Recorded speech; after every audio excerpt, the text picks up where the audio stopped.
If your first alert smoke detector has a flashing green light, don't ignore it. It's a warning sign that your battery is running low. But hold up, just changing the battery won't fix that flashing green light. So, what should you do? Just follow this guide patiently. You don't have to disconnect the alarm to change the batteries. However, some older models require you to remove it from the ceiling first. Alright, now open the cover and slide out the old battery. Some batteries pop right out while others might need a little extra effort.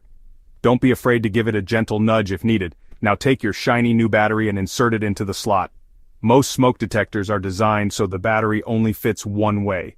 Once the battery is in place, close the cover securely. And an important step, press the test button to reset the smoke detector's memory.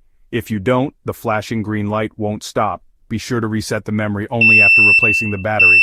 You should hear a beep confirming that everything is working, and the flashing green light should stop. Your smoke detector is back in action with a solid green light. It's a good habit to check all your smoke and carbon monoxide detectors a couple of times a year.